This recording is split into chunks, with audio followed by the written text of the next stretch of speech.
UK triple SC में किस तरीके से आप लोगों ने अप्लाई करना है, ओटीआर किस तरीके से करना था, वो हमने पहले वीडियो में आप लोगों को बताया था। अगर आप लोगों को नहीं पता वन टाइम रजिस्ट्रेशन ओटीआर आप इसमें किस तरीके से करते हैं, तो आई बटन में हमने लिंक दे रखा है, आप वहाँ पे जाके ओटीआर वन टाइम रजिस्ट्रेशन को देख सकते हैं। अगर आपको नहीं पता कि फ़ोटो और इमेज आपने किस तरीके से अप्लाई करने के लिए परफेक्ट बनाना है, तो ऑलरेडी हमारे चैनल पे बहुत सारे वीडियो इसके बारे में बने हुए हैं। तो कौन-कौन से डॉक्यूमेंट इसमें लगते हैं, वो भी हमने ऑलरेडी बता रखे हैं कि फ़ोटो सिग्नेचर और थंब इम्प्रेशन इस पे लगता है और caste certificate, employment registration certificate, 10th और 12th की सर्टिफिकेट और हाईएस्ट क्वालिफिकेशन, ये 2-3 चीज़ें इसमें लगती हैं।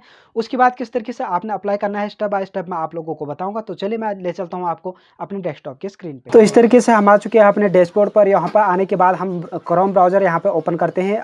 अब हम यहाँ से करेंगे गूगल सर्च और उस पे लिखेंगे यूके ट्रिपल एससी और यूके ट्रिपल एससी की ऑफिशियल वेबसाइट पर जाने के बाद इस तरीके से लॉगिन हमें करना पड़ेगा। तो लॉगिन जिस तरीके से आप करेंगे तो ये वाला साइड आप लोगों को दिखेगा वहाँ पे। अगर ये वाली साइड आप लोगों को नहीं दिखती है तो मैं लिंक डिस्क्रिप्शन में दे दूँगा आप लोगों को, वहाँ से भी आप इसको देख सकते हैं। तो इस तरीके से ऑप्शन आप लोगों के सामने आ जाएगा। अब हमें यहाँ से करना पड़ेगा लॉगिन।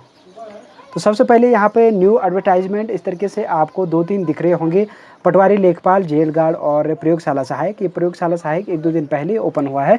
तो सबसे पहले अब यहाँ पे हम करेंगे यहाँ से लॉगिन। तो आप लॉगिन पर भी क्लिक कर सकते हैं और किसी भी यहाँ पे अप्लाई भी कर सकते हैं किसी सेक्शन के आगे से जो भी चिन्ह है। तो इस तरीके से लॉगिन वाली वेबसाइट पे हम पहुँच जाएंगे। इस वाली वेबसाइट की लिंक मैं आपको दूँगा। तो यहाँ पे आप लॉगिन के लिए ईमेल आईडी और पासवर्ड डालेंगे और I am not a robot पे चेक मार्क्स करेंगे। उसके बाद चेक मार्क करने के बाद हम यहाँ पे लॉगिन का एक सेक्शन होगा, आप लोगों को नीचे दिख रहा होगा, इस पे हम करेंगे क्लिक। और जैसे हम इस पे क्लिक करते हैं तो प्लीज़ वेट इस तरीके का दिखाएगा और हमारा जो सेक्शन है वो ओपन हो जाएगा। तो इस तरीके से हमारे सामने एक नया डैशबोर्ड ओपन हो जाएगा, जहाँ पे साइड में नाम भी दिखेगा और इनका यहाँ पे पूरा डैशबोर्ड हमारे पास इस तरीके से शो हो जाएगा।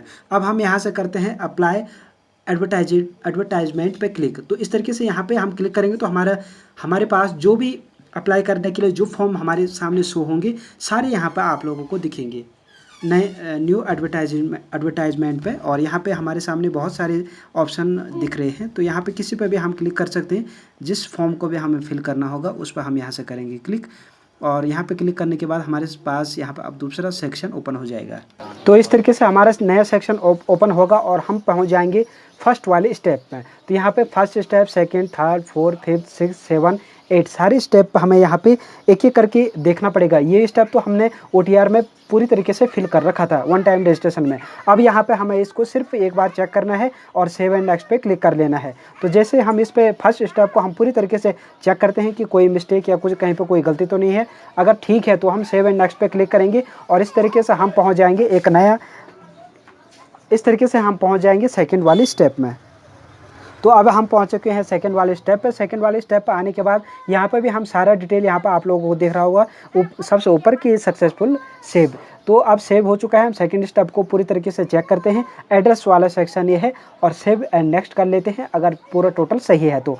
अब थर्ड स्टेप पर हम जाएंगे और सेकंड स्टेप का एड्रेस सक्सेसफुली ऐड हो चुका है। अब थर्ड स्टेप पर हम जाएंगे और थर्ड स्टेप पर जाने के बाद यहाँ पर अदर डिटेल। तो इधर अदर डिटेल में यहाँ पे एम्प्लॉयमेंट का डिटेल सबसे पहले होगा और यहाँ पे एम्प्लॉयमेंट का पूरा डिटेल आप लोगों को इस तरीके से इसकी 20 दिख रहा होगा यहाँ पे। और उसके बाद सबसे थोड़ा सा नीचे हम स्क्रॉल करते हैं तो यहाँ पे अदर डिटेल ऑफ कैंडिडेट। तो यहाँ पर अदर डिटेल होगा कैंडिडेट का सारा ठीक है तो सेव एंड नेक्स्ट कर देंगे। सेव एंड नेक्स्ट करने के बाद यहाँ पर सेव सक्सेसफुली इस तरीके से दिखाएगा और स्टेप 4 हम पहुँच जाएंगे। स्टेप 4 क्वालिफिकेशन डिटेल है और ये क्वालिफिकेशन डिटेल आप लोगों ने पहले ही ओटीआर में भर रखा होगा। तो हमें अब यहाँ पर सिर्फ देखना है कि फिल है या नहीं है और इसमें तीनों जो डॉक्यूमेंट्स जो क्वालिफिकेशन है हमारा वो हमने ऐड कर रखा है। अब हम यहाँ से कर लेते हैं नेक्स्ट और नेक्स्ट करने के बाद हम पहुँच जाएंगे दूसरा स्टेप यानी कि फिफ्थ स्टेप में। फिफ्थ स्टेप यहाँ पे वर्क्स का है तो वर्क तो कोई है नहीं अभी, तो यहाँ पे नो रहने देंगे और उसके बाद हम कर लेते हैं नेक्स्ट। और नेक्स्ट करने के बाद अब हम सिक्स्थ स्टेप में पहुँच जाएंगे और ये है सर्टिफिकेट अपलोड डॉक्यूमेंट अपलोड का। सर्टिफिकेट एंड डॉक्यूमेंट और सिग्नेचर अपलोड का। सर्टिफिकेट डॉक्यूमेंट सिग्नेचर यानी कि फ़ोटो सिग्नेचर अपलोड का। उसके बाद यहाँ पे सेवंथ में अब हम सेवंथ वाले स्टेप पे यहाँ पे जो हमने आगे चूज़ किया अब हम यहाँ से करेंगे विज्ञप्ति चूज़। तो यहाँ पे जो भी विज्ञप्ति हमें यहाँ पे अप्लाई करना है जिसके लिए वहाँ पे हम यहाँ पे उसके लिए हम यहाँ पे अभी उसे सेलेक्ट कर लेंगे। आप यहाँ से 2-3 भी सिलेक्ट कर सकते हैं। तो अभी हम सिर्फ एक ही सेलेक्ट करेंगे, पर्यावरण पर्यवेक्षण वाला। तो यहाँ पे कुछ क्वालिफिकेशन हमें सेलेक्ट करना होगा। उसके बाद कोर्स ड्यूरेशन कितने साल का होता है, और उसके बाद परसेंटेज रिक्वायर्ड, हमें मिनिमम परसेंटेज रिक्वायर्ड यानी कि पास यहाँ पे हमें करना होगा। तो इंटरमीडिएट और 1 ईयर और पास हमने यहाँ पे कर लिया है। उसके बाद आप और lab assistant, higher education lab assistant, forensic lab वाले भी कर सकते हैं। अभी हम इतना ही करके यहाँ पे नेक्स्ट पे क्लिक करने के बाद एक नया पेज आप लोगों के सामने होगा। ये पूरा फॉर्म फिलअप वाला पेज हमारे सामने शो हो चुका है। अब हम इसको अच्छी तरीके से एक बार चेक कर लेंगे, और चेक करने के बाद आप लोगों को इस तरीके से देखेंगे कि अगर ये सारा डाटा सही है तो आप यहाँ पे देख रहे होंगे। और यहाँ पे सारा डाटा सही होने के बाद अब हम यहाँ पे पूरा स्क्रॉल करते हैं ऊपर को, पहले डाटा देख लेते हैं। और सारा डाटा हम देखने के बाद यहाँ पे जो जिस पद के लिए हमने फॉर्म भरा है वो भी आप लोगों को यहाँ पे ऊपर दिख रहा होगा। अब हम स्क्रॉल करते हैं नीचे, और सबसे नीचे अब यहाँ पे पेमेंट वाली सेक्शन, थोड़ा बहुत यहाँ पे कुछ हमें फीड करना होगा। उससे पहले डेट प्लेस हमें यहाँ पे फीड करना होगा। तो सबसे पहले यहाँ पे डेट दिखा रहा है आज का, और प्लेस यहाँ पे हमें एंटर करना होगा। उसके बाद एग्जामिनेशन सेंटर 2 हमें यहाँ पे चूज़ करने होंगे। तो यहाँ पे 2 एग्जामिनेशन, पहले तो हम प्लेस डाल देते हैं, और उसके बाद यहाँ पे 2 एग्जामिनेशन सेंटर हम चूज़ करेंगे। और इस तरीके से हमने यहाँ पे प्लेस भी डाल दिया है और एग्जामिनेशन सेंटर भी चूज़ कर लिया है।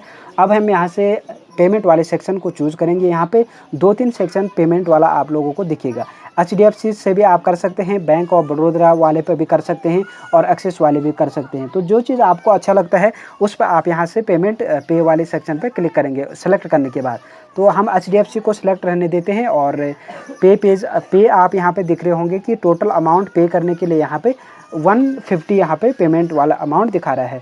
तो हम यहाँ पे चलते हैं नीचे, और यहाँ पे पेमेंट वाले सेक्शन पे क्लिक करते हैं, और हम पेमेंट वाले पेज पे हम इस तरीके से डिक्लेरेशन, एक पॉपअप इमेज आप लोगों के सामने ओपन हो जाएगा। अब इस इमेज पे आप लोगों को दिख रहा होगा, आप इसको पढ़ सकते हैं। और इसको पढ़ने के बाद यहाँ पे एक्सेप्ट एग्री एंड पे आप लोगों को दिखेगा, और एग्री एंड पे पे हम यहाँ पे क्लिक करते हैं तो हम पेमेंट वाले पेज पे पहुँच जाएंगे। तो थोड़ा सा यहाँ पे लोड लेगा, रिफ्रेश आपने इसको नहीं करना है, और पेमेंट वाले पेज पे आपने चले जाना है इस तरीके से। और ये हमारा payment debit card, credit card, net banking वाला पेज ओपन हो चुका है। तो इसको हम यहाँ से, इस पे जो भी डिटेल हमारा है, यहाँ पे आप debit card, net banking, credit card किसी से भी कर सकते हैं। हम डेबिट कार्ड से यहाँ पे पेमेंट करेंगे, तो कार्ड नंबर सबसे पहले हम इंटर करेंगे। उसके बाद एक्सपायरी डेट और ईयर डालने के बाद CVV नंबर हम यहाँ पे एंटर करेंगे, और उसके बाद यहाँ पे हम करेंगे पे पेमेंट। तो पे पेमेंट यहाँ पे जैसे हम क्लिक करते हैं, हम रिडायरेक्ट हो जाएंगे दोबारा से पेमेंट वाले किसी और सेक्शन में। तो अब हम SBI की साइट पे यहाँ से पहुँच जाएंगे, और यहाँ पे OTP वाला सेक्शन हमारे पास ओपन हो जाएगा। अब हम यहाँ पे OTP एंटर करते हैं, और यहाँ पे जो भी मोबाइल पे जो अकाउंट पे हमारा मोबाइल नंबर है उस पे एक OTP आएगा, वो OTP हम यहाँ पे करते हैं फीड। तो यहाँ पे हम OTP डाल देते हैं, और OTP डालने के बाद यहाँ पे मेक पेमेंट करते हैं। मेक पेमेंट पे जैसे हम क्लिक करेंगे तो हमारा पेमेंट यहाँ पे रिडायरेक्ट हो जाएगा, और यहाँ पे सक्सेसफुली वाला एक मैसेज अब हमें शो होना चालू हो जाएगा। तो यहाँ पे अभी रिडायरेक्ट हो रहा है। तो अब हमारा यहाँ पे पेमेंट सक्सेसफुल हो चुका है। इस तरीके से आप लोगों का भी हो जाएगा, और यहाँ पे सक्सेसफुल वाला एक मैसेज आप लोगों के सामने ओपन हो जाएगा। अब हम यहाँ से प्रिंट भी कर सकते हैं, और बैक टू होम पे भी जा सकते हैं। अगर हम यहाँ से बैक टू होम पे चले गए तो हमें वहाँ से प्रिंट करना पड़ेगा, तो हम यहीं से प्रिंट कर लेते हैं। अभी जो इनका फॉर्म हमने फिलअप किया है, यहाँ से फॉर्म प्रिंट करने के लिए आ जाएगा। तो इस फॉर्म को हम यहाँ से करते हैं प्रिंट। तो आप लोगों का भी इसी तरीके से फॉर्म फिलअप हो जाएगा, और यहाँ पे प्रिंट करने के लिए आ जाएगा। तो दोस्तों ये था UP SSC में किसी भी फॉर्म को अप्लाई करने का पूरा प्रोसेस। इसी तरीके से आपने अप्लाई करना है। 2-3 ऑप्शन वहाँ पे जब आप लॉगिन करते हैं तो आप लोगों को दिखता है, जिस में भी आप अप्लाई करना चाहते हैं उस पर आपने क्लिक करके विज्ञप्ति के बारे उस विज्ञप्ति के लिए अप्लाई कर देना है। उम्मीद है आप लोगों को हमारे वीडियो पसंद आया होगा। अगर हमारे वीडियो आप लोगों को पसंद आता है तो लाइक कर देना, साथ ही साथ अपने दोस्तों को शेयर कर देना। अगर रह गया है आप लोगों के माइंड में इस वीडियो के रिलेटेड कोई भी डाउट, तो कमेंट बॉक्स में जाके हमें कमेंट कर देना। उस कमेंट का रिप्लाई हम जल्द ही आप लोगों को करेंगे। अगर आप हमारे चैनल पर नए हैं और आपने हमारे चैनल को अभी तक सब्सक्राइब नहीं किया है तो सब्सक्राइब करके बेल नोटिफिकेशन प्रेस कर देना। तो अभी चलते हैं और मिलते हैं हमारे अगले नए वीडियो में नए टॉपिक के साथ। तब तक के लिए बाय बाय।